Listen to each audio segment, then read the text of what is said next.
and do not open any attachments contained in a suspicious email. So sometimes you'll get that email and then it's like click here.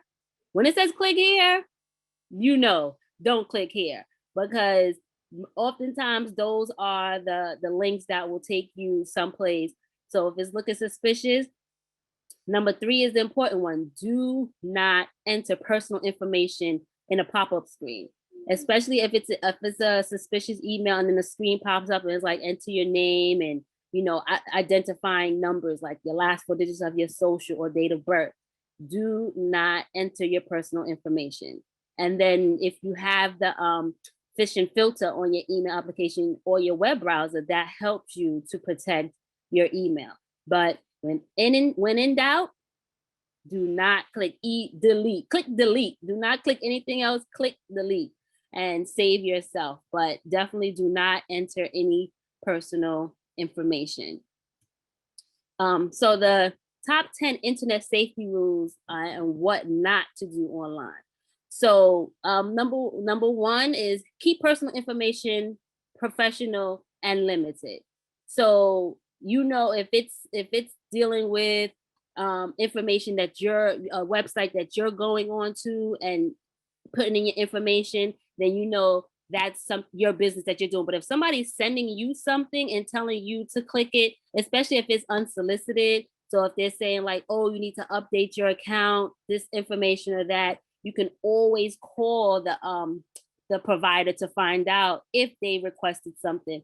I know I got a call one time from Social Security, and the number they were calling me from, when the number came up on my cell phone, it says Social Security office. But then when the gentleman was telling me that my Social Security number was being used in Texas or something, was I there? And I'm like, no. So then he was like, oh, you need to verify your information. So I'm like, well, if you're calling from Social Security, you verify it. And then he was like, oh, I'm calling from Social Security office. And he was like, if you don't believe it, Google. He told me to Google Social Security office on my phone. So I Googled it and he said, you see the number that comes up is the number I'm calling you from. And so I already know this is a scam, so I'm going to play along.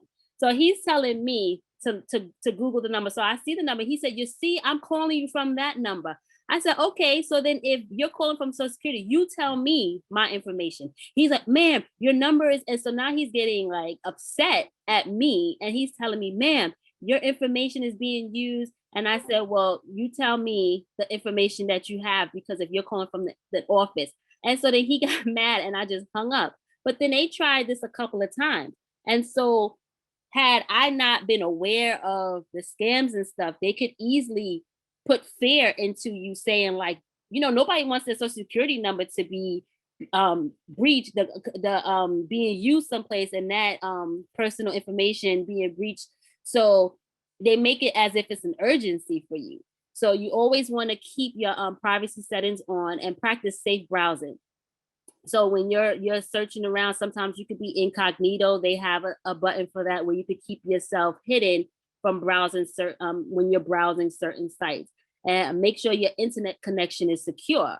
So, and be careful what you download. So sometimes we'll click on stuff and it's download. Next thing you know, you have all these windows open. And so you have to be mindful of what you're downloading, because sometimes those things that you download could give your computer a virus. So you definitely want to be careful of that. And the number one thing, this should have been number 1, was choose strong passwords.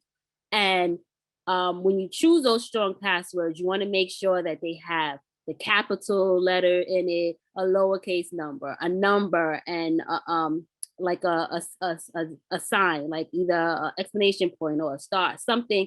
And don't make every account the same number or password, because you want to make sure that even if you change if the word is the same, your password is the same, but the last character is different, you want to make sure your passwords are strong, because that's what's going to save you. And a lot of times now when you're making passwords, it'll let you know if it's strong. So they'll have the little bar underneath that's saying if it's red, that's not strong. If it's green, it's good. So you want to make sure that your passwords are strong and you protect and keep it someplace safe. I know we could get overwhelmed with having a million passwords for a million different accounts.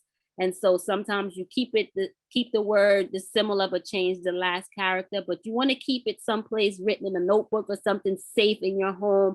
Don't carry it with you. Don't keep it in your wallet. Don't keep it in your pocketbook. You want to make sure you keep it someplace safe, because I know you may have passwords for work, passwords for home, passwords for your account, passwords for this credit card or this account. It could be overwhelming. So you want to make sure you keep it someplace safe and easy accessible when you need them.